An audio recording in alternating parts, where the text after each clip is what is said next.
Good evening, everyone. Am I audible to all of you?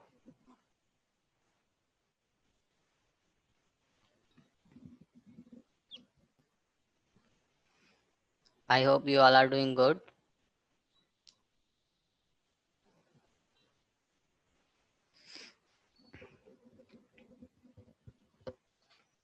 सभी लोग अच्छे से प्रैक्टिस कर रहे हैं।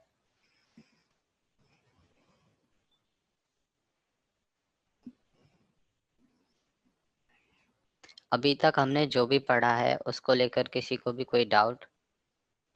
Location, execution, trend, trade score, entry, stop loss.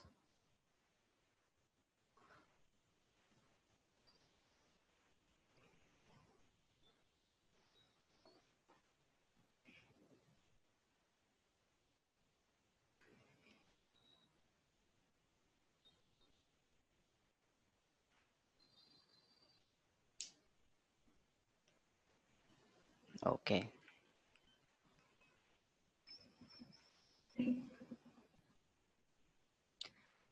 आज हम लोग पढ़ने वाले हैं risk management. Risk management and target point. हमने एंट्री और स्टॉप लॉस दोनों पढ़ लिए थे कि हमें एंट्री कहाँ रखनी चाहिए, स्टॉप लॉस कहाँ रखना चाहिए। अभी हम लोग सीखेंगे टारगेट कहाँ रखें।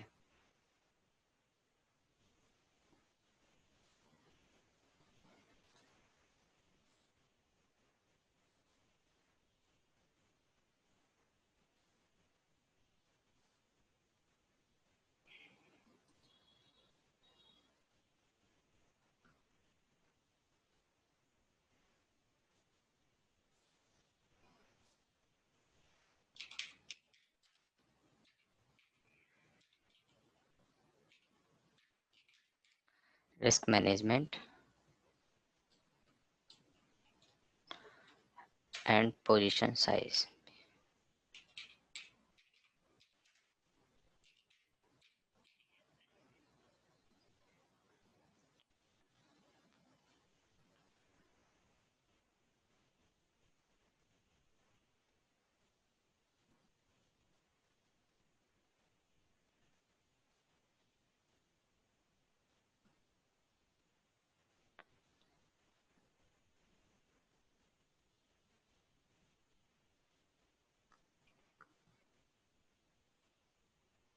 ये लेवल 1 लेवल 2 मीन्स आपका एंट्री टाइप से है जितेंद्र जी।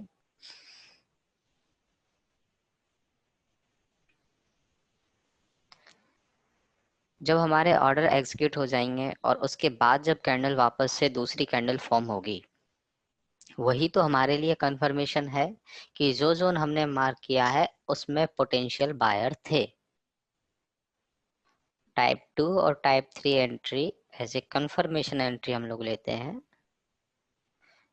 और प्राइस का वापस उस जोन से निकलना यही कंफर्मेशन देता है कि उस जोन में कहीं ना कहीं बाइंग के ऑर्डर्स थे।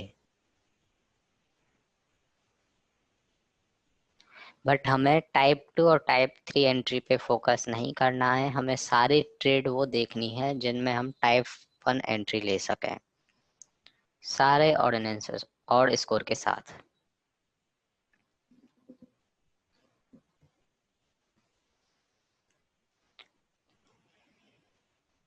कि जितना अच्छा हमारे पास ट्रेड होगा उतना ही अच्छे हम लोग उसमें पैसे बनाएंगे। ये अभी रिस्क मैनेजमेंट से पता चलेगा।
बजाज फिनसर्व की हमारे पास ये ट्रेड थी।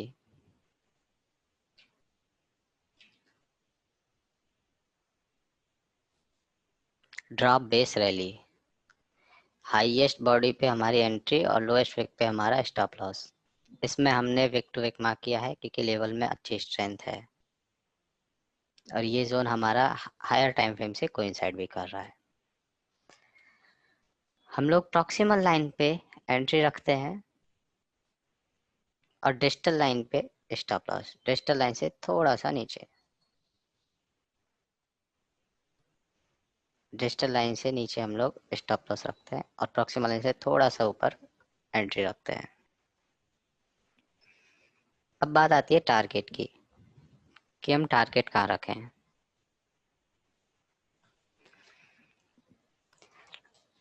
इसमें ये देखिए, जहाँ पे मैंने एंट्री और स्टॉप लॉस प्लॉट किया है, तो एंट्री और स्टॉप लॉस का जितना भी गैप है, मींस हमारे पास जितने पॉइंट का स्टॉप लॉस है, वो स्टॉप लॉस वाली लाइन के जस्ट ऊपर आ रहा है, 226.70। हमें इसको कोई कैलकुलेट करने की जरूरत नहीं है, यहाँ पर ये रैंडमली आ रहा है जो भी इसका एग्जैक्ट गैप है एंट्री और स्टॉप लॉस का।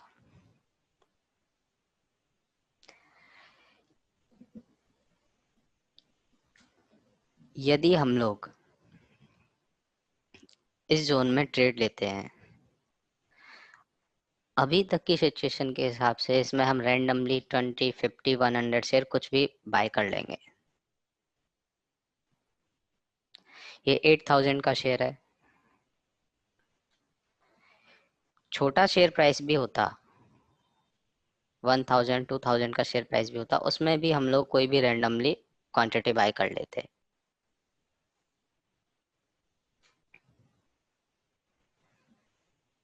समझिए इसमें हमने 50 शेयर बाय किए हैं। अज्यूम कीजिए यहाँ पे हमने 50 शेयर बाय किए हैं, तो 50 शेयर बाय करने के अकॉर्डिंग इसमें हमारा लॉस कितना होगा? 11,300 का, 11,300 का। और यदि ये हमारा स्टॉप लॉस यहाँ ना होकर थोड़ा और नीचे होता, यहाँ होता, तो हमारा लॉस और बढ़ जाता। 335 मल्टीप्लाई बाय 50, 16,000 का स्टॉप लॉस। और यदि ये स्टॉप लॉस बहुत छोटा होता, यहाँ पर होता, तो हमारा स्टॉप लॉस कम हो जाता। 88 मल्टीप्लाई बाय 50, 4,400। मतलब जो हमारा रिस्क है, रिस्क पर ट्रेड है, वो हमारे स्टॉप लॉस पॉइंट के साथ वेरी कर रहा है कि जो भी जितना भी हमारा स्टॉप लॉस पॉइंट है, उसी के अकॉर्डिंग हमें रिस्क होगा, जो लॉस होगा यदि स्टॉप लॉस होने पे। अभी हम लोग रिस्क मैनेजमेंट के थ्रू यही निकालेंगे कि शेयर चाहे कितना ही बड़ा हो या छोटा हो, स्टॉप लॉस पॉइंट कितना ही बड़ा हो या स्टॉप लॉस पॉइंट कितना ही छोटा हो, हमें उसमें फिक्स करना है कि उस पर्टिकुलर ट्रेड में हमें इतना लॉस होना चाहिए, पर्टिकुलर ट्रेड में उतना ही लॉस होना चाहिए। तो उसके लिए हम कितनी क्वांटिटी लें, क्या हमारे पास क्वांटिटी होनी चाहिए, वो हम लोग रिस्क मैनेजमेंट के थ्रू देखेंगे आज।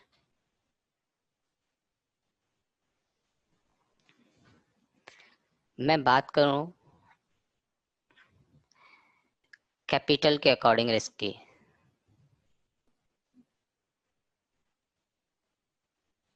सपोज कीजिए हमारे पास 1 लाख का कैपिटल है,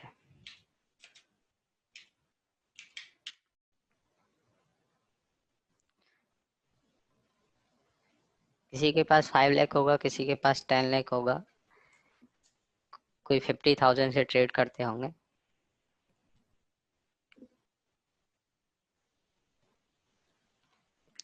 बट मैंने रैंडमली एक फिगर ले लिया है 1 लाख का कैपिटल।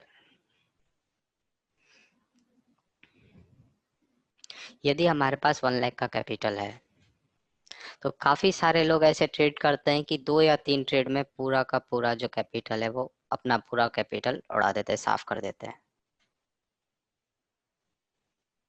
2 या मैक्सिमम 2 या 3 ट्रेड में रैंडमली कितनी भी क्वांटिटी लेना, सारा पैसा एक ही स्टॉक में लगा देना, एक ही कॉल में लगा देना। आगे हम ऐसा बिल्कुल भी नहीं करने वाले हैं।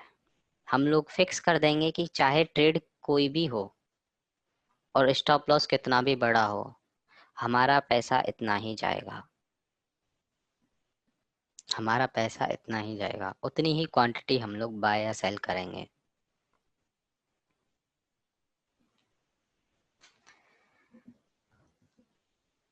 अभी के लिए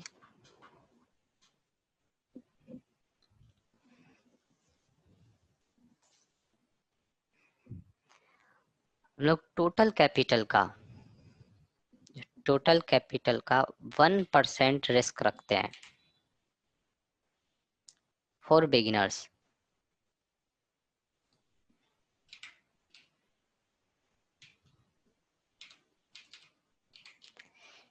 कि जो अभी ट्रेडिंग करने लगे हैं उन्हें अपने टोटल कैपिटल का 1% ही रिस्क लेना है। 1 लाख का 1% होता है 1000। 1 लाख का 1% 1000।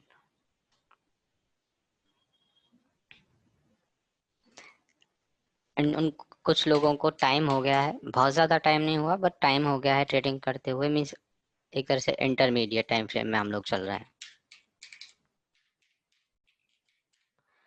उनके लिए 1.5% रिस्क पर ट्रेड मीन्स 1500। और जो लोग काफी टाइम से ट्रेडिंग कर रहे हैं, प्रोफेशनल ट्रेडर हैं, उनके लिए 2% रिस्क मीन्स 2000 का रिस्क।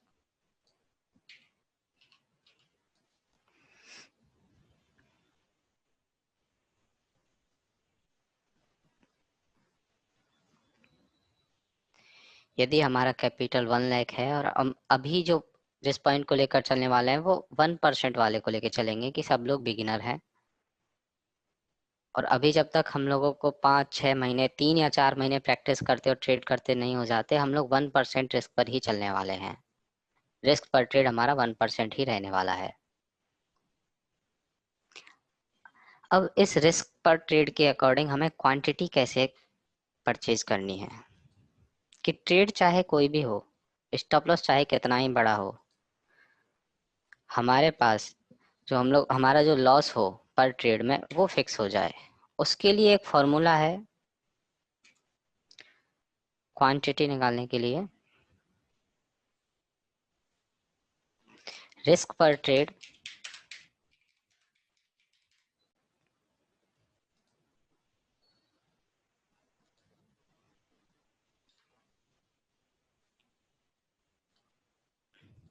डिवाइडेड बाय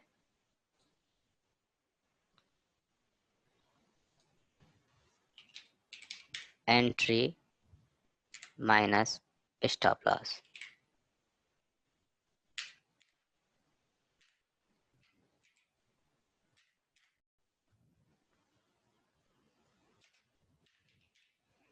मतलब जो एंट्री और स्टॉप लॉस का जो पॉइंट है जो हमने देखा है, ये वाला, इसको हम विक टू विक मार्क किए ऐसे कर लेंगे। इसको स्टॉप लॉस पॉइंट छोटा करने के लिए बॉडी टू विक कर लेते हैं, फिलहाल के लिए समझने के लिए कर रहे हैं। ये बॉडी टू विक हमने किया है।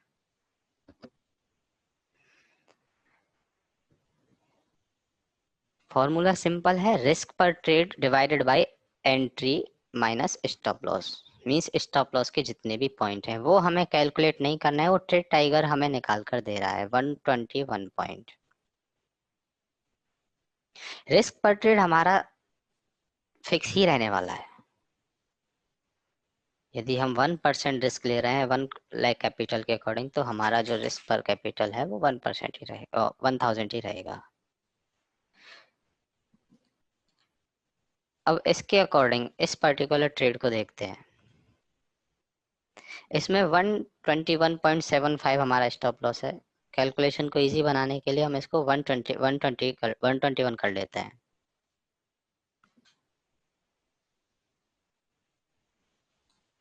Divided by 121।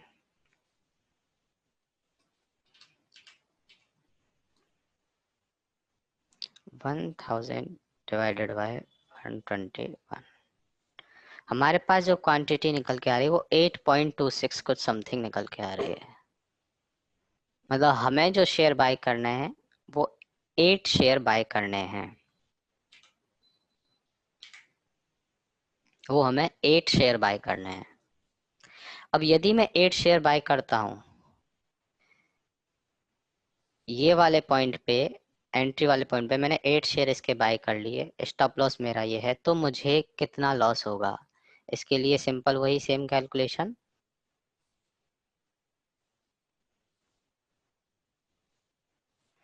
8 मल्टीप्लाई बाय 121, वही 968 के आसपास, 1000 के आसपास। वो हमारे पास पॉइंट्स में फिगर आए थे, इस वजह से वो पूरा 1000 नहीं हुआ। और यदि मेरा ये स्टॉप लॉस पॉइंट और छोटा होता, 64, यदि मेरे पास 64 का स्टॉप लॉस मेरा होता तो मेरी जो क्वांटिटी आती वो 1000 रिस्क पर trade divided by SL quantity 64, sorry, मतलब 15.62, 15 या 16 शेयर मुझे वो बाय करने थे।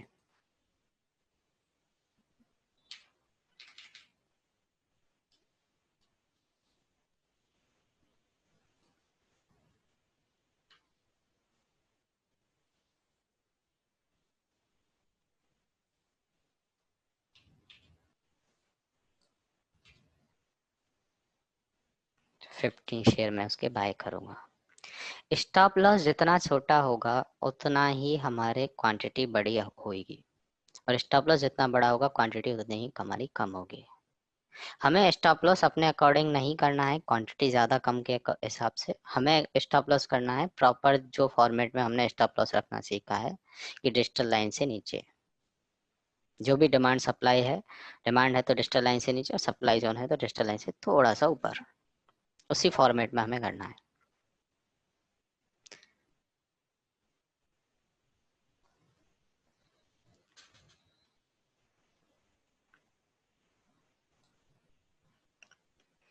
इनिशियली हमें जो टारगेट रखना है,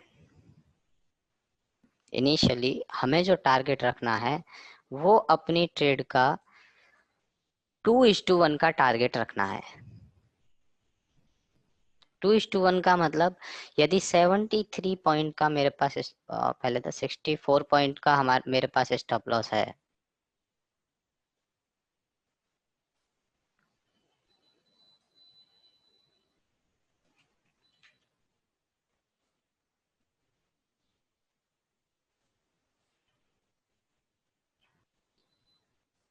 सिक्सटी फोर पॉइंट का स्टॉप लॉस है, तो टारगेट जस्ट डबल।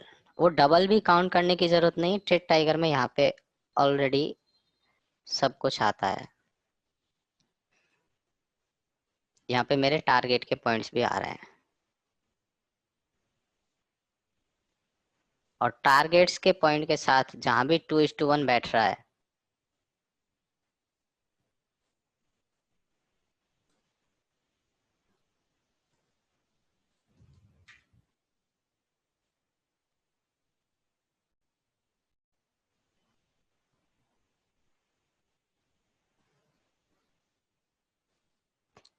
वो मेरे पास एंट्री वाले पॉइंट पे ब्रैकेट में जो फिगर आ रहा है 2.05, मतलब ये रेशियो है स्टॉप लॉस के और टारगेट का रेशियो। डबल है तो 2:1, इसको मैं ऊपर करूंगा 4:1, और ऊपर करूंगा 5:1, 6:1, 7:1, ऑटोमेटिकली ये कैलकुलेट होके आ जाएगा। यदि मेरा स्टॉप लॉस 121 पॉइंट का था,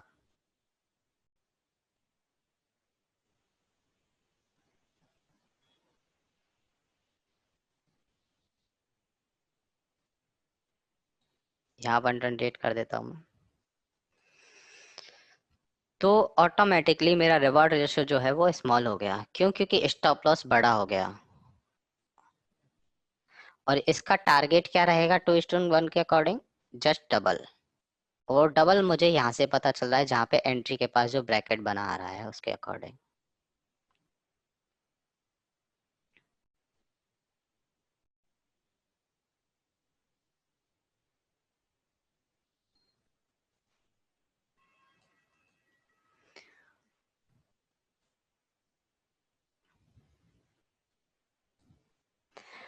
वन 122 123 दो पॉइंट का सिर्फ इसमें डिफरेंस है मेरे पास। 253 पॉइंट का मेरे पास 2:1 के अकॉर्डिंग टारगेट होता है। यदि पहले वाले केस में जब मेरे पास 121 का टारगेट था, स्टॉप लॉस था, तो उसका जस्ट डबल जो भी मेरे पास टारगेट है उसको मैं 8 से मल्टीप्लाई करूं। टारगेट पॉइंट क्या था? 253। 253 मल्टीप्लाई बाय 8, तो मेरे पास टारगेट जो है ऑटोमेटिकली डबल आ रहा है। सेम 15 क्वांटिटी के साथ होगा।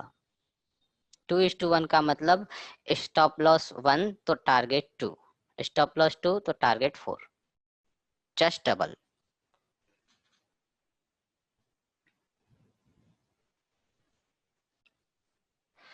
डिमांड सप्लाई के अकॉर्डिंग हमें टारगेट रखना है। जैसे ये मेरी प्रॉपर सेटअप वाली ट्रेड है, एंट्री एंड यहाँ स्टॉप लॉस, ये तो मेरा जो टारगेट रहेगा वो अपोजिंग लेवल का रहेगा। यदि मैं डिमांड जोन ट्रेड कर रहा हूं तो अपोजिंग लेवल है सप्लाई जोन, अपोजिंग लेवल वो भी इंटरमीडिएट टाइम फ्रेम का, एक time frame higher, one time frame higher time frame. Daily पर यदि मेरा एग्जीक्यूशन है तो मेरे लिए, मैं एमआईटी ट्रेड प्लान कर रहा हूं तो उसके लिए इंटरमीडिएट टाइम फ्रेम क्या है? वीकली। वीकली का जो भी सप्लाई जोन होगा, वीकली का जो भी सप्लाई जोन होगा वो मेरा टारगेट होगा। जैसे कि यहाँ पर ये रैली बेस्ड ड्रॉप, ये मेरा टारगेट है, ये मेरा सप्लाई जोन है। इसकी एंट्री पॉइंट के पास जहाँ पे प्रॉक्सिमल लाइन हम लोग मार्क करते हैं, ये मेरा टारगेट रहने वाला है। हायर टाइम फ्रेम वाला जहां भी हम एक जो ट्रेड ले रहे हैं उससे एक टाइम फ्रेम ऊपर opposing level, demand zone trade कर रहे हैं तो target opposing level supply zone होगा, और यदि सप्लाई जोन ट्रेड कर रहे हैं तो डिमांड जोन होगा एक टाइम फ्रेम ऊपर। तो इसको मैं डेली पर जाकर देखूं तो इस कैलकुलेशन के अकॉर्डिंग मेरा टारगेट होता है यहाँ 13:1। मतलब मैं यहाँ 1000 का स्टॉप लॉस लेता हूं तो मेरा टारगेट 13,000 का होगा। बट इस वाले केस के लिए यदि हम अपोजिंग लेवल का सप्लाई जोन का टारगेट ले रहे हैं या डिमांड जोन का टारगेट ले रहे हैं वो भी एक टाइम फ्रेम ऊपर, तो हमारे पास जो सेटअप है जहां हम एंट्री लेने वाले हैं वो सेटअप बहुत अच्छा होना चाहिए। मतलब सारे ऑर्डिनेंसर स्कोर उसमें हो, लोकेशन से कोइंसाइड कर रहा हो, लोकेशन से कोइंसाइड कर रहा हो, तो उस जोन में उतना पोटेंशियल होता है कि जब प्राइस इसमें आएगी ना, यहाँ पे इसमें प्राइस आएगी तो वो जब ऊपर जहाँ पे जाके रुकेगी वो उसका अपोजिंग लेवल ही होगा सप्लाई जोन, वो भी एक टाइम फ्रेम ऊपर का, वो भी एक टाइम फ्रेम ऊपर का।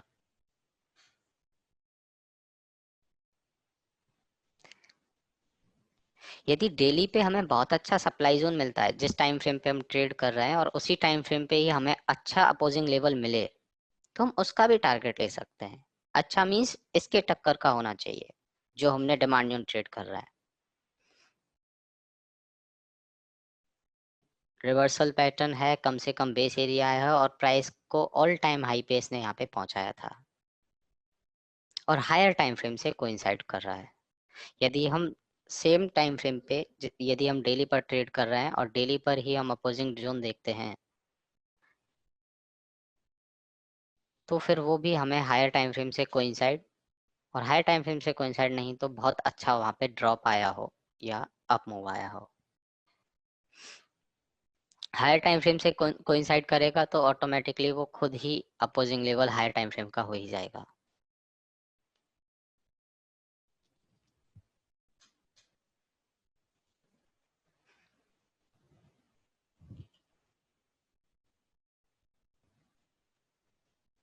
अभी यदि मैं 1000 का यहाँ पर इस वाले केस में रिस्क लूं, 121 स्टॉप लॉस है, 8 क्वांटिटी है, यदि ये 13:1 होता है तो देखिए मेरे पास कितना प्रॉफिट होगा, 13,000 का। सेम केस इसमें क्वांटिटी से मुझे कोई फर्क नहीं पड़ा है, क्वांटिटी कम है या ज्यादा है, सॉरी स्टॉप लॉस पॉइंट से मुझे कोई फर्क नहीं पड़ा है कम है या ज्यादा, क्योंकि मैंने क्वांटिटी वो कर लिया है कि क्वांटिटी मेरे पास इतनी ही आए जिससे मुझे लिमिटेड रिस्क हो जो मैं चाहता हूँ। स्टॉप लॉस पॉइंट बड़ा है या छोटा है उससे कोई फर्क नहीं पड़ा है।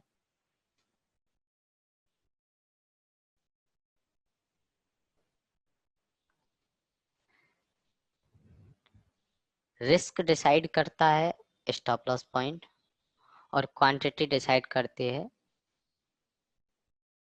रिस्क पर ट्रेड डिसाइड करता है कैपिटल, कि कितना कैपिटल हमारे पास है, उसके अकॉर्डिंग हम रिस्क पर ट्रेड लेंगे, और क्वांटिटी कितनी होनी चाहिए वो हमारे स्टॉप लॉस पॉइंट के ऊपर डिपेंड करती है।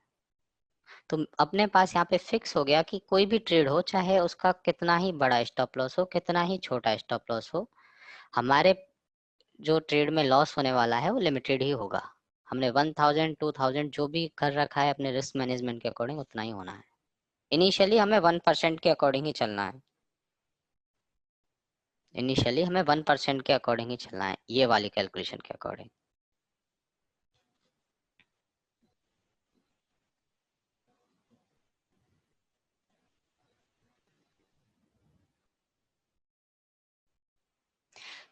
जो अभी डिमांड जोन के लिए अपोजिंग लेवल हमने देखा है टारगेट के लिए, वैसा ही सेम हमें सप्लाई जोन के लिए करना है। यदि हम कोई सप्लाई जोन ट्रेड कर रहे हैं, सपोज कीजिए कि हम लोग ये वीकली का सप्लाई जोन ट्रेड कर रहे थे, एंट्री SL और 2:1 के अकॉर्डिंग ये टारगेट हो गया।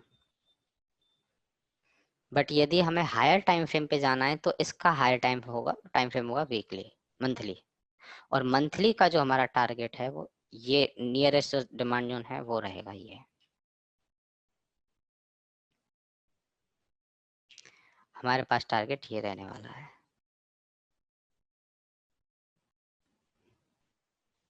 तो अब इस केस में हमारे पास रिस्क रिवॉर्ड आ गया 3.45, अप्रोक्स 3.50।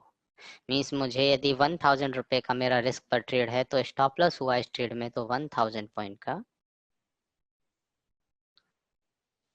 1000 रुपीज का, और यदि मेरा टारगेट होता है तो 3500 रुपीज का मेरा प्रॉफिट होगा।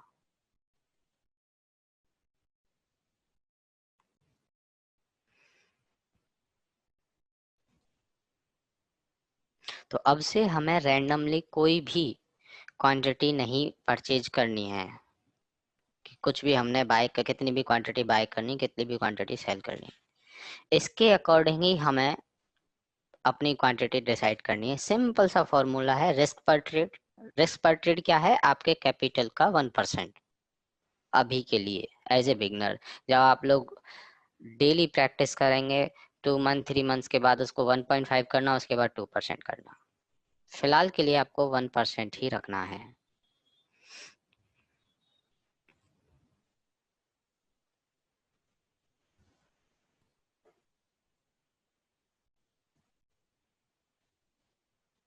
ये क्लियर है सबको कि कितनी क्वांटिटी हम लोग लेंगे और क्या हमारा रिस्क पर ट्रेड रहेगा।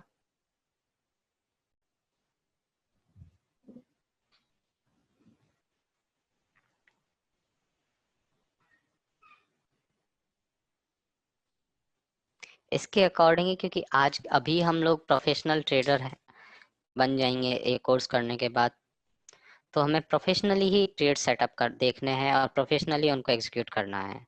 उसके लिए हमारे पास सारे कॉन्सेप्ट क्लियर होने चाहिए, ऐसे ही नहीं कि रैंडमली अभी तक जो हम करते आए थे वैसे ही हम लोग काम करें, और वो बहुत आसानी से हो जाएगा। जो रूल्स आपको बताए हैं और आगे जिन रूल्स को हम लोग और जिनके ऊपर बात करने वाले हैं, कैसे हमें ट्रेड सेटअप फाइंड आउट करने हैं, उसके अकॉर्डिंग करते हैं तो बिल्कुल प्रोफेशनल की तरह ही हम लोग ट्रेडिंग करेंगे और प्रोफेशनल ही हम लोग बन जाएंगे ट्रेडिंग में।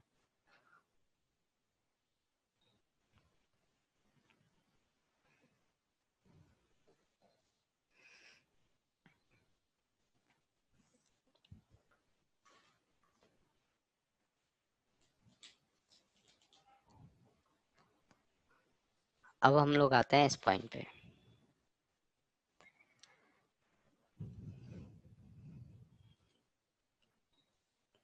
मैं यहाँ पे एक मिनिमम से मिनिमम नंबर लेकर चल रहा हूँ कि यदि हम सब कुछ अच्छे से ट्रेड प्लान करते हैं, सारे रूल्स फॉलो करते हैं, तो मंथ की हम सिर्फ 10 ट्रेड ही फाइंड आउट कर पाए।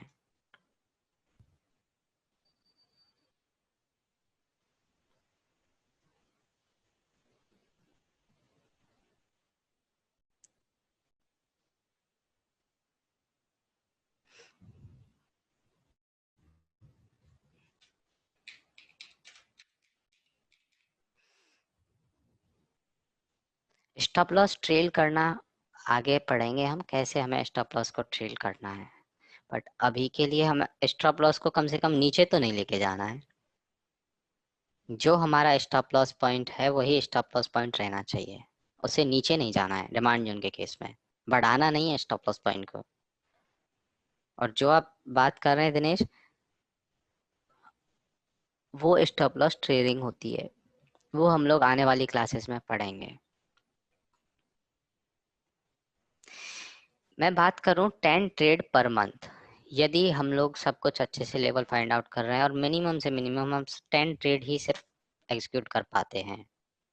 ऐसा नहीं कि जितनी भी हमने ट्रेड आज, यदि हमने 20 ट्रेड फाइंड आउट करी उसमें से 20 में ही हमें एंट्री मिले या 20 ही जो ट्रेड हैं वो एग्जीक्यूट करने वाली हो, नहीं। तो मैंने यहाँ पर जो 10 जो लिए है ट्रेड, वो ट्रेड हैं जो हम एग्जीक्यूट करने वाले हैं। उनमें मंथली इनकम ट्रेड भी है, वीकली इनकम ट्रेड भी है, डेली इनकम ट्रेड भी है और आवरली इनकम ट्रेड भी है। इसको ध्यान से देखना, बहुत इंटरेस्टिंग है ये। रिटर्न और कैपिटल कैसे निकलेगा, कितना निकलेगा, वो इसी फॉर्मूले के अकॉर्डिंग हम लोग डिसाइड करने वाले हैं, इसी पे डिपेंड करेगा वो। इससे एग्जैक्ट आपको पता चल जाएगा आज कि हम लोग कितना पैसा बना सकते हैं, वो क्लियर हो जाएगा सारे रूल्स फॉलो करते हैं तो।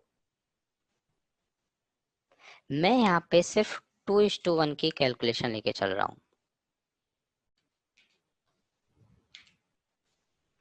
2:1 की कैलकुलेशन लेके चल रहा हूँ, जहां मैं 1% रिस्क ले रहा हूँ सिर्फ,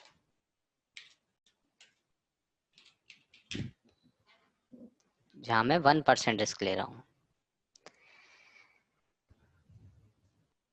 एज ए बिगिनर। अब आप इसमें मुझे बताइए कि यदि मैं 10 ट्रेड यदि प्लान करता हूँ, सेटअप करता हूँ और वो सारी एग्जीक्यूट होती है, मेरी 50% भी एक्यूरेसी है होती है, तो मेरे पास 5 ट्रेड मेरी एसएल टारगेट होंगी और 5 ट्रेड्स मेरी एसएल होंगी।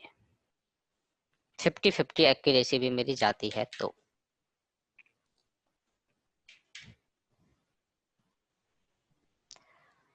उसके अकॉर्डिंग मेरे स्टॉप लॉस कितना रुपीज का हो जाएगा मेरे पास, 1000 का यदि मेरा रिस्क है तो 5000, 1000 मल्टीप्लाई बाई 5, क्योंकि मेरी 5 ट्रेड स्टॉप लॉस हुई है, रिस्क पर ट्रेड मेरा 1000 था। और यदि 2:1 का टारगेट ले रहा हूं तो टारगेट मेरा 5 ट्रेड का हो गया 10,000।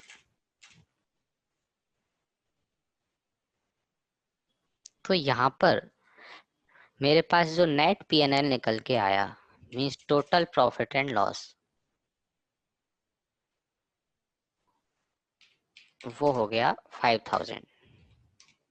50% एक्यूरेसी में कि 50% मेरी ट्रेड हिट होती है, 50% फ्लॉप होती है, उसमें मुझे 5000 का नेट पीएनएल प्रॉफिट में निकल के आया है।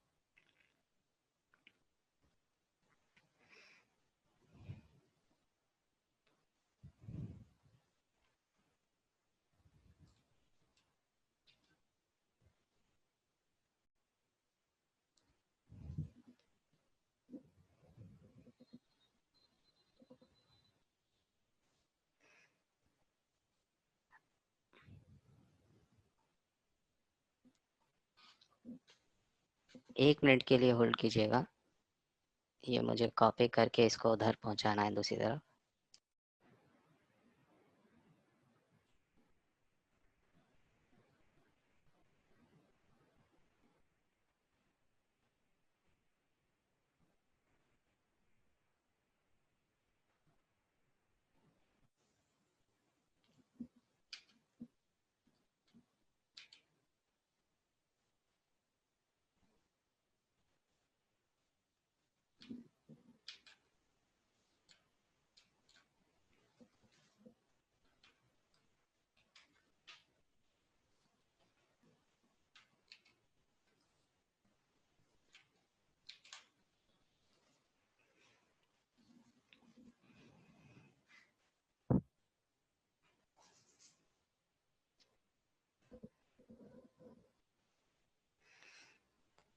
अब यदि दूसरे केस में मैं लेता हूं, ये तो मेरे पास पहला केस था।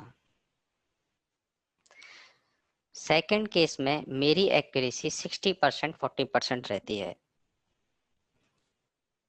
मींस मेरी 6 ट्रेड जो है वो हिट हो रही हैं और 4 ट्रेड का मेरा स्टॉप लॉस हो रहा है। उस केस में स्टॉप लॉस मेरा 4000 रहने वाला है, 1000 मल्टीप्लाई बाई 4, क्योंकि रिस्क पर ट्रेड मेरा फिक्स है। और जो प्रॉफिट रहेगा वो रहेगा 12000। और उस केस में मेरे पास जो नेट पीएनएल निकल के आएगा वो रहेगा 8000। 60-40% एक्यूरेसी होने के बाद। अब बात करता हूं मैं 70-30 एक्यूरेसी कि 70% ट्रेड मेरी हिट हो रही हैं एंड 30% ट्रेड मेरी स्टॉप लॉस हो रही हैं। उस केस में जो मेरा स्टॉप लॉस है वो 3000 होगा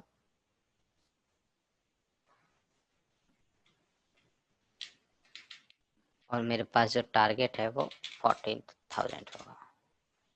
और जो नेट पीएनएल मेरा निकल के आएगा वो होगा 11000।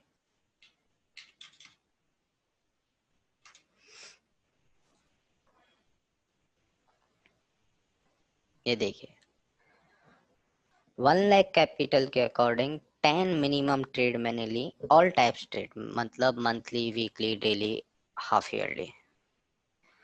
उसमें मेरे पास जो रिस्क एंड प्रॉफिट निकल के आया वो था मेरा 5000 का प्रॉफिट। 50-50% एक्यूरेसी में, 60-40 एक्यूरेसी में 8000 एंड 70-30 में 11000। परसेंटेज टर्म्स में हम लोग बात करें तो 1 लाख के ऊपर 5% का रिटर्न मंथली, और सेकंड वाले केस में 8% और थर्ड वाले केस में 11%।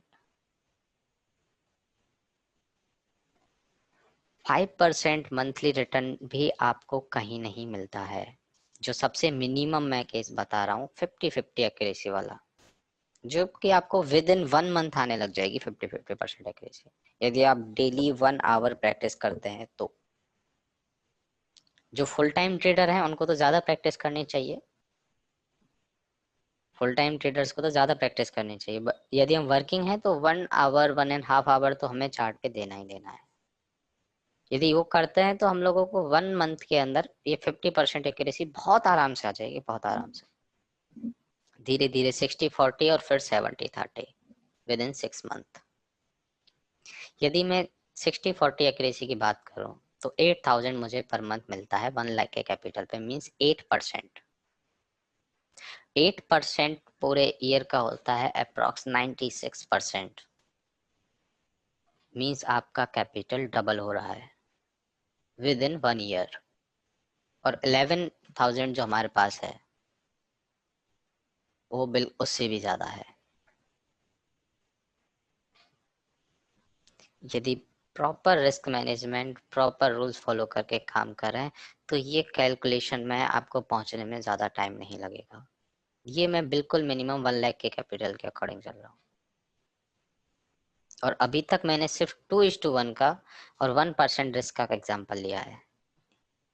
2:1 जो हमारा रिवॉर्ड रेशियो है वो, और 1% risk as a beginner.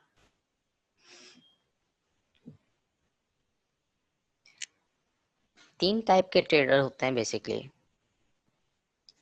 Share market में कुछ लोग आते हैं 1 मंथ में ही पैसा डबल करने वाले,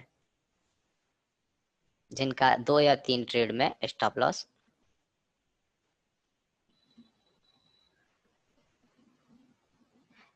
सर एक ट्रेड निकालने के बाद दूसरा आना चाहिए,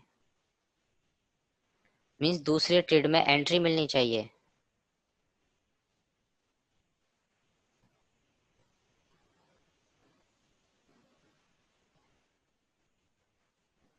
नहीं सर, एक ट्रेड में मैं आपको एग्जांपल बताऊंगा कि मंथली ट्रेड भी जो होती है ना, अच्छी मंथली ट्रेड जो कि हम लोग फाइंड आउट अच्छी ही करने वाले हैं, वो within 2 days, within 3 days target दे देती है।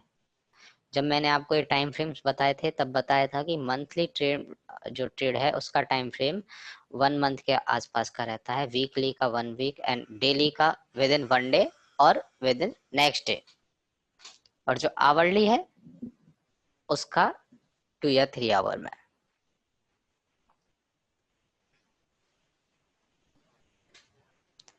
हमें ऐसा नहीं करना है कि हमने वीकली इनकम ट्रेड के लिए अलग से फंड है, मंथली के लिए अलग से फंड है, डेली के लिए अलग से फंड है, पूरा कैपिटल इसी में यूज करना है। और जो 1% रिस्क जो लिया है ना अपन ने, जो 1% रिस्क लिया है वो उसी के लिए लिया है कि क्वांटिटी हमारे पास जो है उसी के अकॉर्डिंग आए, हमारे फंड्स के अकॉर्डिंग। ऐसा तो है नहीं हम सारी ट्रेड्स मंथली लेने वाले हैं, सारी ट्रेड्स वीकली लेने वाले हैं। और मंथली और वीकली भी विद इन 5, 7, 8 डेज में टारगेट हिट करवा देती है। बहुत ही रेयर केस होता है जो मार्केट बहुत ही ज्यादा साइडवेज हो और हम लोगों से जोन फाइंड आउट करने में कोई गड़बड़ी हो गई हो। यदि हम जोन बहुत अच्छा फाइंड आउट कर रहे हैं तो वो एग्जाम्पल बताऊंगा आपको। जो पैसा डबल करने के लिए आता है मार्केट में, उनका पैसा 1 मंथ क्या 3-4 ट्रेड में बिल्कुल खत्म हो जाता है। दूसरे होते हैं कि मैंने 1 लाख रुपीज डाल दिए, अब मुझे इसमें मेरी कमाई हो जाए 30,000 40,000 पर मंथ, मेरे खर्चे निकल आए सारे, ज्यादा दिन तक सरवाइव नहीं कर सकते। तीसरे होते हैं डिसिप्लिन ट्रेडर, प्रोफेशनल ट्रेडर, जो बिल्कुल डिसिप्लिन के साथ काम करते हैं, प्रॉपर रिस्क मैनेजमेंट के साथ, प्रॉपर सारे के सारे रूल्स फॉलो करके।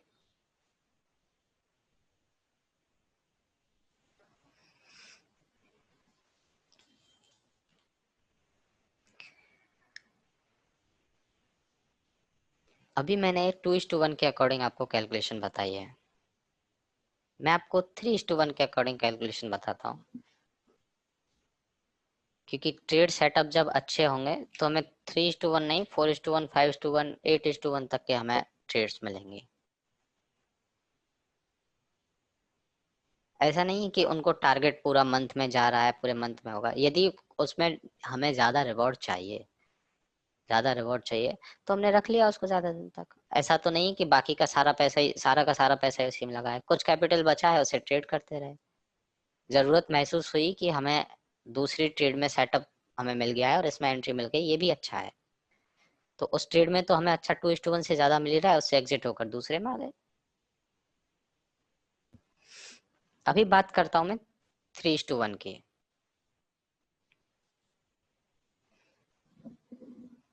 3:1 के अकॉर्डिंग मेरा जो 50-50% वाला केस था उसमें मेरे पास स्टॉप लॉस वही रहने वाला है 5000, बट टारगेट जो है वो हो जाएगा मेरा 15000 और टोटल नेट पीएनएल जो निकल के आएगा वो होगा 10000। 60-40 वाले रेशियो में स्टॉप लॉस मेरे पास वही है 4000, क्योंकि हमारे पास सिर्फ टारगेट हमने जो है वो वेरी किया है, टारगेट को ऊपर किया है अपनी ट्रेड के अकॉर्डिंग, अपोजिंग सप्लाई जोन के, अपोजिंग डिमांड जोन के अकॉर्डिंग।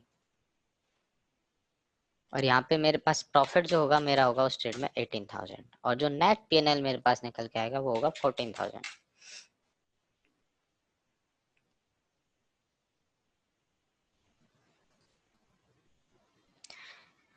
70-30 रेशियो में 3000 का स्टॉप लॉस, 21,000 का टारगेट और 21,000 का प्रॉफिट और नेट पीएनएल जो है 18,000 का।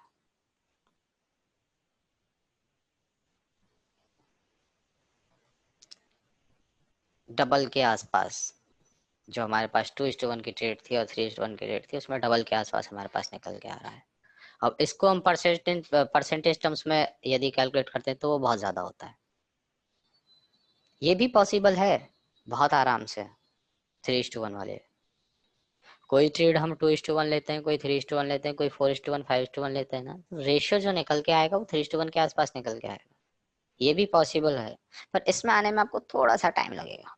ऐसा नहीं कि आप कल से ही क्लासेस खत्म होने के बाद से ये करने लग जाएं, थोड़ी प्रैक्टिस के बाद आपको ये भी रिवॉर्ड मिलेंगे। ये दोनों कैलकुलेशन है वो मेरे पास 1% रिस्क के अकॉर्डिंग है।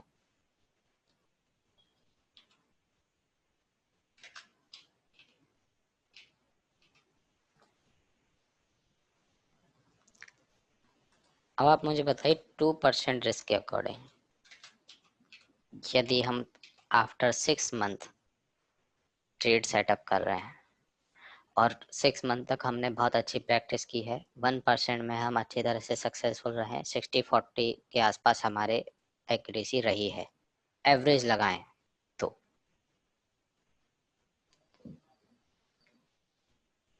2% रिस्क के अकॉर्डिंग मेरे पास स्टॉप लॉस होगा 50-50 वाले रेशो में 10,000 एंड टारगेट होगा 20,000 और जो प्रॉफिट नेट पीएनएल होगा वो होगा 10,000।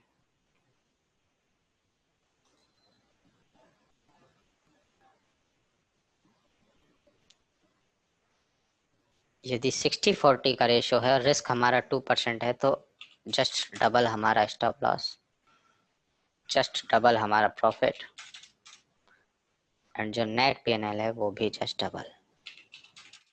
8,000 था 1% रिस्क के अकॉर्डिंग, 2% के अकॉर्डिंग 16,000। और हम लोग बात करें 70-30 वाले रेशियो की तो इसमें 9,000 अपना रिस्क,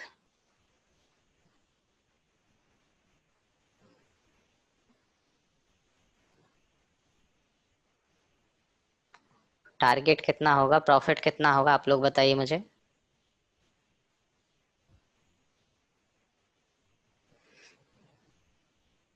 यदि रिस्क पर ट्रेड मेरा 2% है उसके अकॉर्डिंग मैंने यहाँ पे जो रिस्क लिया है वो कितना होगा, टारगेट कितना होगा। टारगेट पे यदि मैं प्रॉफिट बुक करता हूँ तो रेशियो वही 2:1 है मेरा।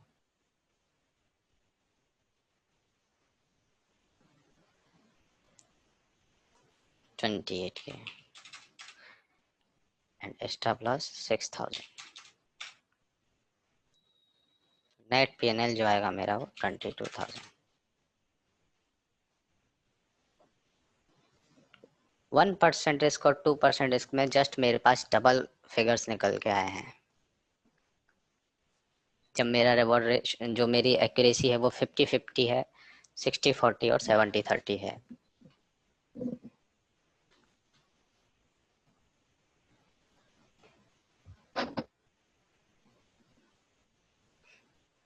ये 2% रिस्क हम लोग 6 मंथ आफ्टर 6 मंथ लेने वाले हैं, और 1% अभी से जो भी हम लोग ट्रेड सेटअप करेंगे वो 1% रिस्क के साथ ही करेंगे, 2:1 के रेशो के साथ।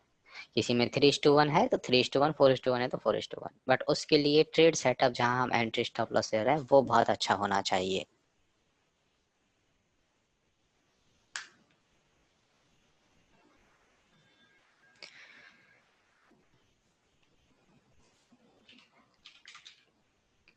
कल हम लोगों ने HDFC का एग्जाम्पल डिस्कस किया था। मंथली का ये लोकेशन था रैली बेस रैली, वीकली का उस टाइम पे ट्रेंड अप, एंड डेली पे जो हमारा एग्जीक्यूशन था वो ये था। आपको याद है ये कल हमने डिस्कस किया था।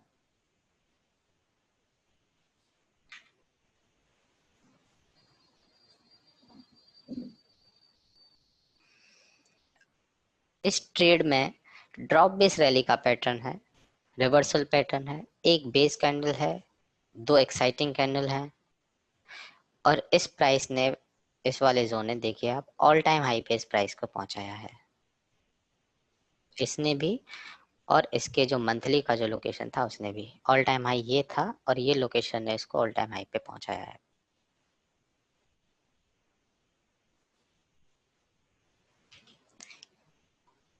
एग्जीक्यूशन जो है वो बिल्कुल कोइंसाइड करता हुआ है हायर टाइम फ्रेम से, लोकेशन से। जब प्राइस इसमें आई, यहाँ एंट्री और यहाँ स्टॉप लॉस, उसके बाद रैंडमली यदि हमें टारगेट रखना होता तो 2:1 का टारगेट हमारा होता,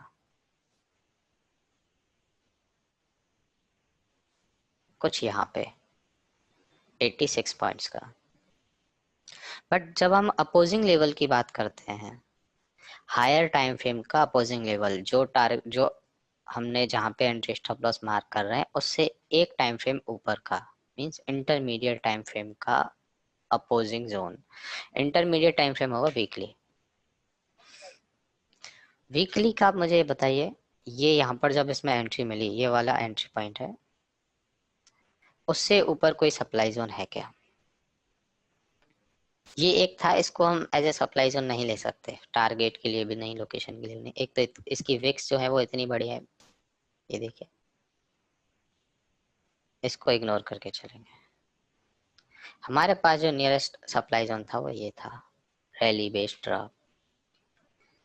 यहाँ तक हमारा टारगेट होना चाहिए था उस ट्रेड के अकॉर्डिंग। डेली पर हम लोग जाते हैं, एंट्री मिलने के बाद ये देखिए, ये यहाँ पर उसका टाइम फ्रेम, जिस टाइम फ्रेम पे हमने लाइन प्लॉट करी है वो टाइम फ्रेम हमारे पास रहता है। ये हमने वीकली पर यहाँ पे प्लॉट करी थी। एंट्री मिली, एंट्री के बाद प्राइस यहाँ से यहाँ तक, इस ना इस सप्लाई जोन से रोका, ना इस सप्लाई जोन ने रोका, ना इस सप्लाई जोन ने रोका, क्योंकि ये सारे ऑर्डर पे कर चुके थे पहले ही, यहाँ पे कोई पेंडिंग ऑर्डर बचे नहीं। ये सप्लाई जोन के इसने, ये सप्लाई जोन के इसने, इसने 2-4 दिन के लिए प्राइस को रोके रखा था। हमारा टारगेट वीकली के अपोजिंग सप्लाई जोन पे होता तो ये हमारा टारगेट होता 294 पॉइंट्स का, 6:1, 7:1 के आसपास, 6:1 और 7:1।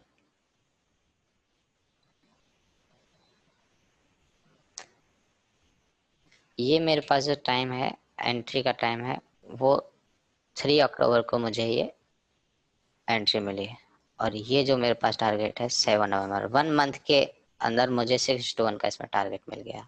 सारा कैपिटल तो ब्लॉक होगा नहीं, पर टारगेट मुझे 7:1, 6:1 मिला है इसमें।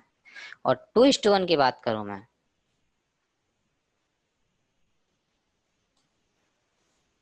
यदि मैं 2:1 की बात करता हूँ तो विद इन 7 to 8 डेज में मुझे ये 2:1 का टारगेट भी मिल गया।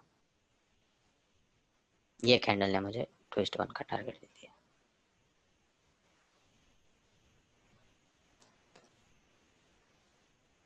हमें स्टॉप लॉस पॉइंट जो है वही रखना है, कोई एवरेजिंग नहीं। यदि प्राइस और नीचे आती, हम सोचते नीचे और एवरेज कर लेते, या फिर थोड़ा स्टॉप लॉस से और बचा जाए, और बचा जाए, नहीं, जो स्टॉप लॉस पॉइंट बनता है वही रखना है। यदि हम लोग स्टॉप लॉस पॉइंट यहाँ कर देंगे, रिस्क बढ़ जाएगा, क्वांटिटी हम पहले ही ले चुके हैं।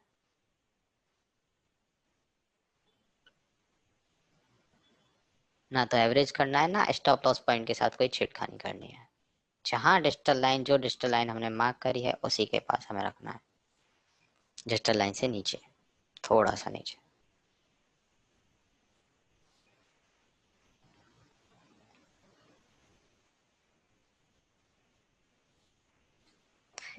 कल एक्सिस बैंक भी हम लोगों ने प्लान करी और देखी थी, ये वाली ट्रेड थी एक्सिस बैंक की। रैली बेस रैली का लोकेशन, वीकली का ट्रेंड अप था, डेली पर ये मेरा एक्सप्रेशन था,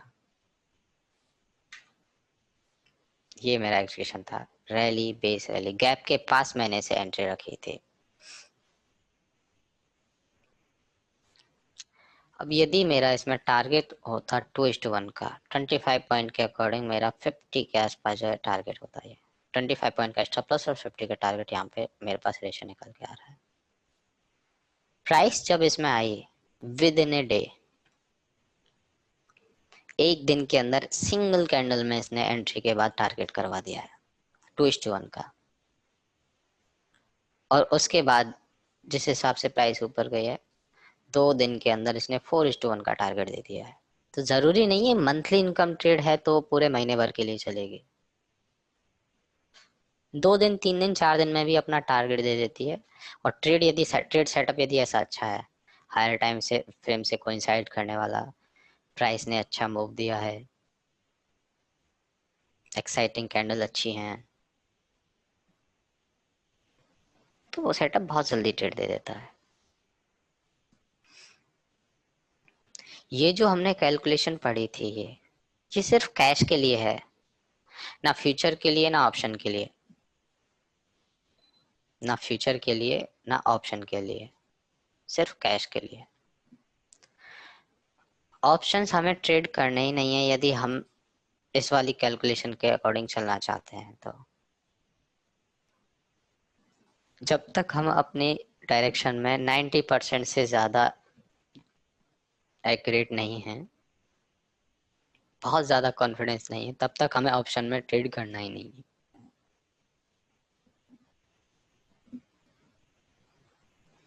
यदि हम यहाँ पे ऑप्शन ट्रेड करते, ट्रेड सेटअप इतना अच्छा हमें दिख रहा है, तो 2 दिन के अंदर तो कोई भी ऑप्शन डबल से ज्यादा हो जाता, अच्छा पैसा मिल जाता। बट मैं कुछ ऐसे एग्जांपल भी बताऊंगा कि ट्रेड सेटअप बहुत अच्छा था, 2-3 दिन प्राइस चली भी, बट उसके बाद वो साइडवेज हो गई और फिर विद इन 1 मंथ उसने टारगेट दिया था। जब हम ऐसा इतने अच्छे सेटअप फाइंड आउट कर रहे हैं, बढ़िया ट्रेड हम सेटअप कर सकते हैं, कैश में अच्छा पैसा बना सकते हैं, तो ऑप्शन में क्यों प्रीमियम के चक्कर में कि कम पैसा लग के हमें ज्यादा क्वांटिटी हम लोग बाय कर पाते हैं, उसमें कोई रिस्क मैनेजमेंट ही नहीं है। और ऑप्शन के लिए बहुत सारी चीजें होती है जो हमें देखनी होती है, डेल्टा, थीटा, वेगा, टाइम डिके, डायरेक्शन, ये सब कुछ हमें उसमें देखना होता है। वो ऑप्शन की क्लास में डिस्कस करेंगे।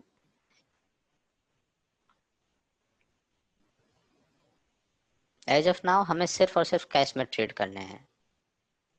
यदि आपके पास कैपिटल 20 लाख से ऊपर है तो हम लोग फ्यूचर में ट्रेड कर सकते हैं। उसके पीछे का रीजन है, यदि मैं एक्सिस बैंक के फ्यूचर की बात करूं,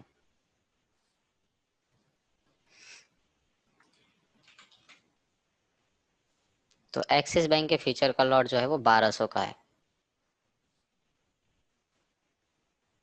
1200 का। अब मुझे यदि फ्यूचर ट्रेड करना है तो क्वांटिटी तो मैं अपने अकॉर्डिंग सेट नहीं कर सकता, और ट्रेड सेटअप मेरा यही है जिसमें 25 पॉइंट का स्टॉप लॉस है।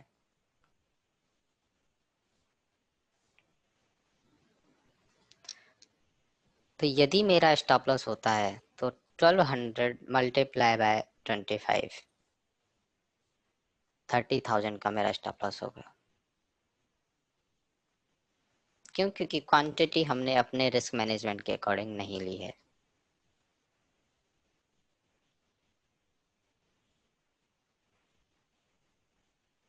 क्वांटिटी हमने रिस्क मैनेजमेंट के अकॉर्डिंग नहीं ली है।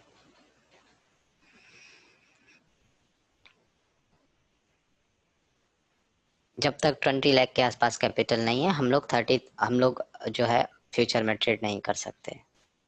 30,000 का लॉस होना, यदि हम रिस्क पर ट्रेड 1% हमारा रिस्क पर ट्रेड है तो उसके लिए 30 लाख का कैपिटल होना चाहिए। 2% भी ले रहे हैं आफ्टर 6 मंथ तो 15 लाख का कैपिटल हमारे पास होना चाहिए। और फ्यूचर में इजीली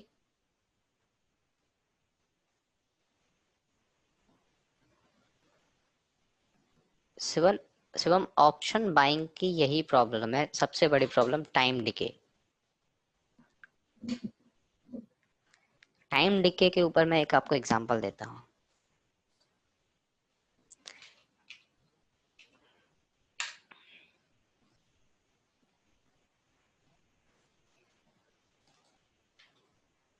ऑप्शंस की क्लास में आप होंगे शायद। ऑप्शंस में आपको ये सारे कॉन्सेप्ट क्लियर हो जाएंगे, कब हमें ऑप्शन बायर होना चाहिए, कब हमें ऑप्शन सेलर होना चाहिए। बेसिक सा आइडिया देता हूँ मैं ऑप्शन बायर और ऑप्शन सेलर का।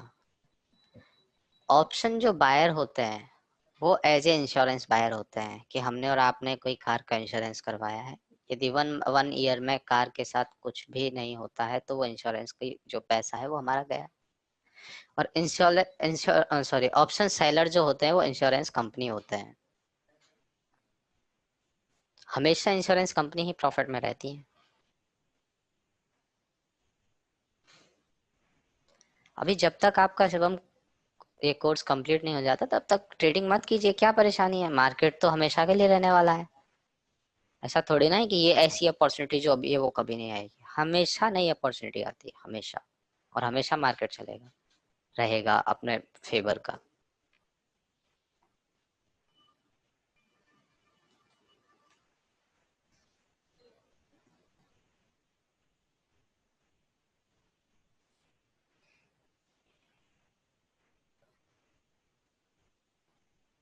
जब तक हम एक्सपर्ट नहीं हो जाते तब तक ट्रेड नहीं करें, क्या परेशानी।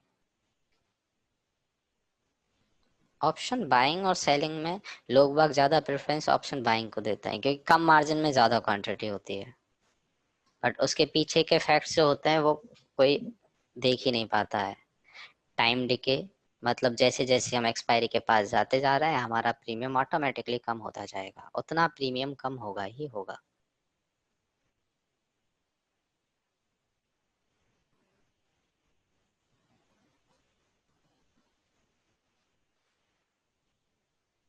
टाइम डिके ऑप्शन बाइंग में बहुत बड़ी प्रॉब्लम है।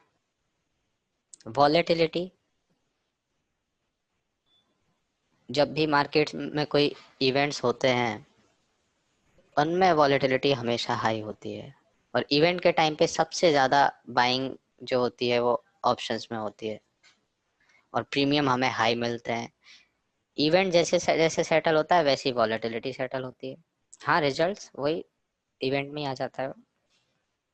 वॉलेटिलिटी सेटल होती है, प्रीमियम वॉलेटिलिटी के अकॉर्डिंग कम होता जाता है। जिस वॉलेटिलिटी ने बढ़ के प्रीमियम बढ़ाया था वो धीरे धीरे कम होगी तो प्रीमियम भी कम होगा। वो बहुत अलग अलग चीजें हैं, वो ऑप्शन के क्लास में हम लोग डिस्कस करेंगे। ये कोल पाल का एक एग्जांपल है, ड्रॉप बेस रैली। ये मेरे पास एक डिमांड था, हम लोगों ने टेलीग्राम पे भी एक बाय करवाया था। ये मंथली का लोकेशन था। वीकली पे ट्रेंड उस टाइम पे थोड़ा सा साइडवेज था, साइडवेज टाइप था। और डेली पर जो मेरा सेटअप था वो ये था, रैली बेस रैली। यहाँ entry zone higher time frame से कोइंसाइड कर रहा था। यहाँ स्टॉप लॉस।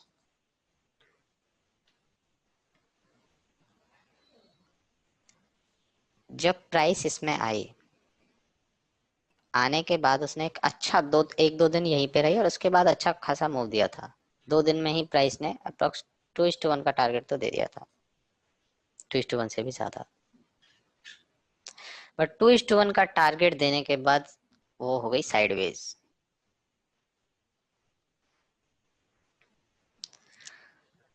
प्राइस साइडवेज हो गई। यदि हम लोगों ने यहाँ पे ऑप्शन बाय कर रखा होता तो यहाँ पे उसका प्रीमियम धीरे धीरे करके कम होना शुरू होगा। और यहाँ पर आते आते ऊपर आपको डेट दिख रही होगी, यहाँ पे देखिए ये जिस कैंडल पे मैं हूँ वहां पे उसकी डेट शो होगी।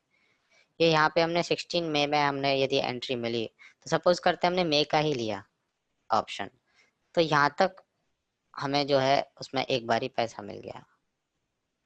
एक बार पैसा मिलने के बाद वो साइडवेज हो गया, हमें एक्सपेक्टेशन थी कि ये और अच्छा ऊपर जाएगा,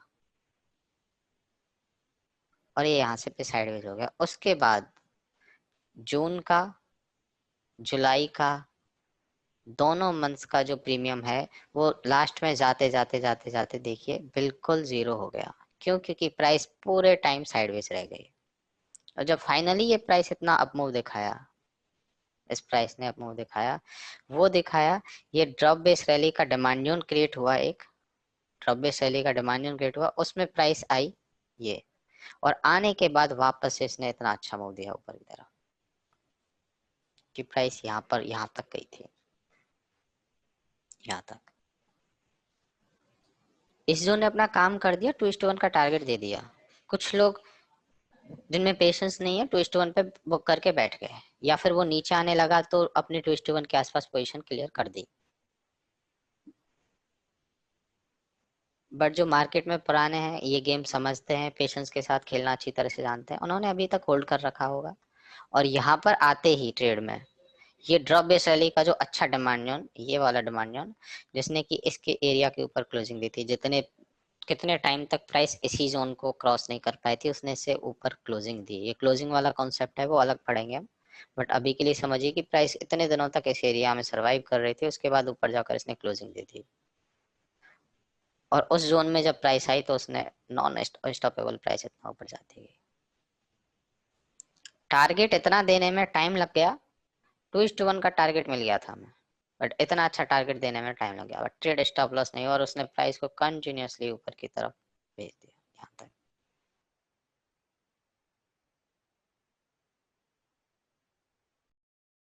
अब ये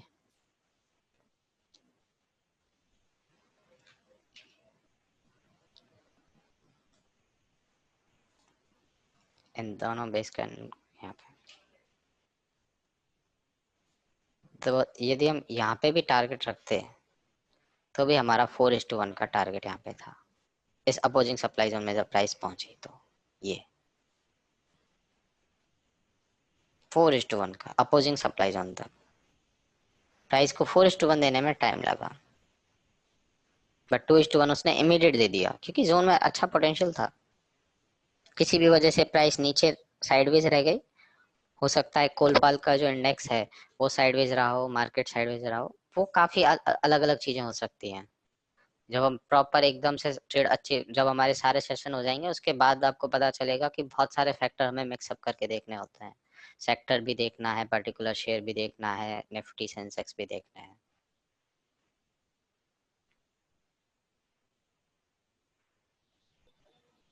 तो मैं अभी ऑप्शन ट्रेड करने की बिल्कुल कोई ज़रूरत नहीं होनी चाहिए, कैश में ही ट्रेड करो आप लोग, जब तक कोई जोन बहुत अच्छा नहीं हो और हम लोगों की एक्यूरेसी अच्छी नहीं आए, बहुत ज़्यादा अच्छी एक्यूरेसी, तब तक ऑप्शन बाइंग में ट्रेड बिल्कुल मत करो।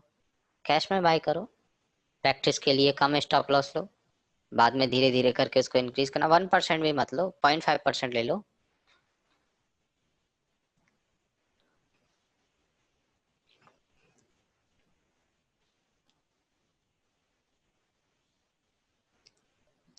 आज जो रिस्क मैनेजमेंट वाला टॉपिक पढ़ा है उसी के अकॉर्डिंग आपको अपने entry stop loss target plan करने हैं। टारगेट हमेशा इंटरमीडिएट टाइम फ्रेम के अपोजिंग लेवल पे होगा, चाहे वो डिमांड जोन हो या सप्लाई जोन हो।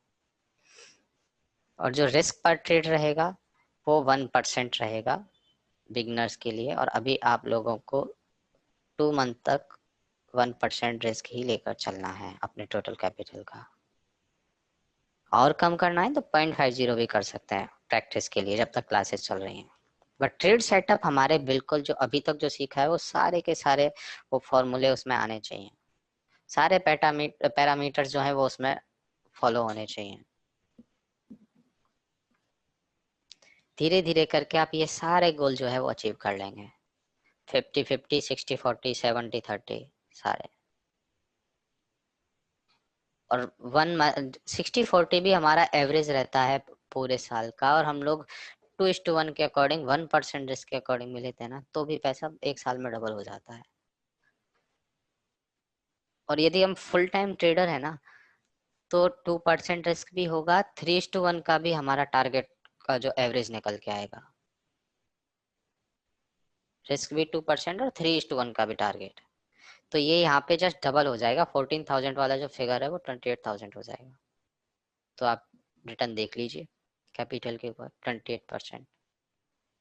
सुनने में थोड़ा सा अजीब लगेगा क्योंकि अभी तक किसी ने कोई ऐसा किया नहीं होगा, कभी इतना कमाया नहीं होगा, बट ये सारे सारे रूल्स फॉलो करते हुए आप यदि ये सेटअप करते हैं, ट्रेड सेटअप करते हैं, रिस्क मैनेजमेंट को पूरा फॉलो करते हैं, बहुत आसानी से निकलेगा ये।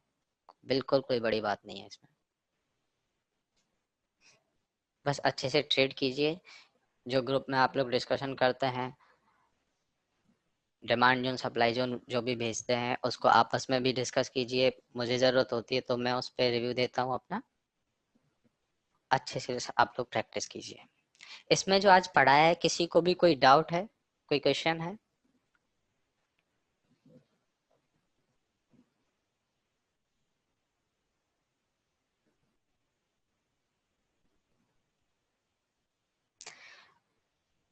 अभी आपको जो स्टॉक फाइंड आउट करने हैं वो आप बिग ट्रेड लिस्ट ही देखिए।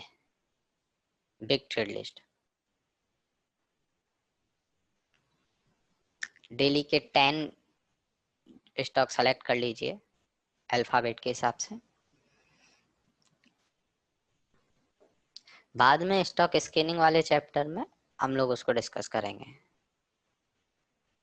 कि रनिंग मार्केट में, जब मार्केट चल रहा होता है ओपन मार्केट में, हम लोगों को कैसे ट्रेड फाइंड आउट करनी है।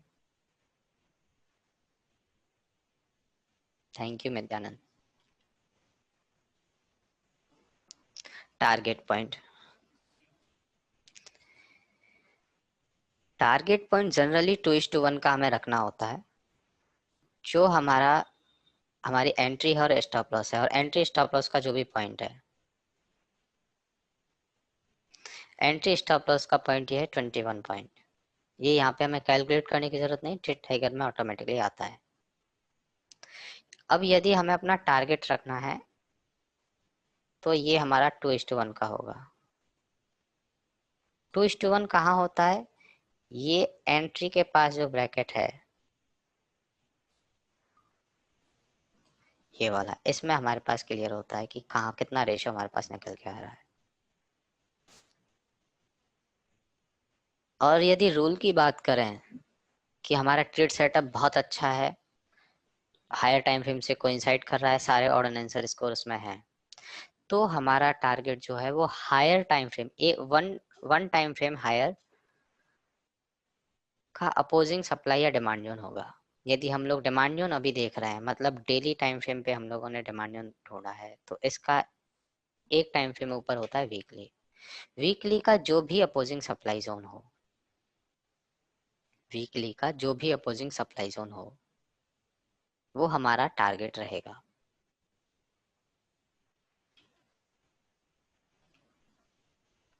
जैसे मैं बात करूं इस डिमांड जोन की, ये मैंने वीकली का लिया है, ड्रॉप बेस रैली। अब इसका मुझे टारगेट रखना है तो एक टाइम फ्रेम ऊपर, मतलब मंथली, मंथली का जो भी सप्लाई जोन होगा वो मेरा टारगेट होगा।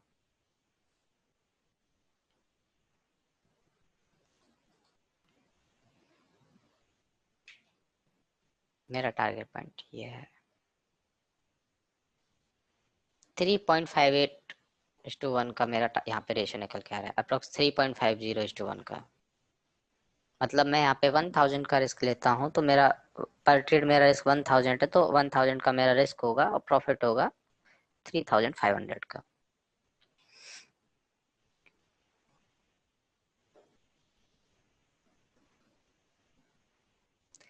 डेली में यदि बहुत अच्छा सप्लाई जोन है, डेली में यदि बहुत अच्छा सप्लाई जोन है तो उस तक हम लोग एंट्री ले सकते हैं, सॉरी टारगेट ले सकते हैं, यदि इस तरह का कोई सप्लाई जोन है, ड्रॉप बेस्ड ड्रॉप का, ये इस तरह का कोई सप्लाई जोन एरिया है उस तक हम लोग टारगेट ले सकते हैं। नहीं तो हमें एक टाइम फ्रेम ऊपर ही सप्लाई जोन लेना है टारगेट के लिए। और यदि हम लोग सप्लाई जोन में ट्रेड कर रहे हैं तो हमें एक टाइम फ्रेम ऊपर डिमांड जोन देखना है। सेम है सप्लाई और डिमांड के लिए।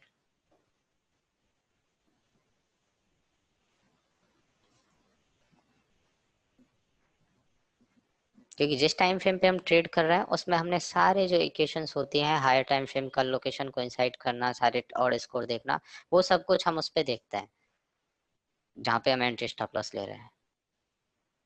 और वैसा ही सेम यदि उसी टाइम फ्रेम पे होता है कि हायर टाइम फ्रेम से कोइंसाइड करता हुआ सप्लाई जोन है कोई और उसके ऑर्डिनेंशियल स्कोर भी बहुत अच्छा है, तो वहां तक का टारगेट ले सकते हैं। बट यदि हायर टाइम फ्रेम से कोइंसाइड कर रहा है तो वो हायर टाइम फ्रेम पे ही मिलेगा, सेम होगा उनका वीकली का और डेली का फॉर्मेशन। जैसे वीकली के ये रैली बेस्ड ड्रॉप था, वैसे यहाँ पर उसी के पास ड्रॉप बेस्ड ड्रॉप है।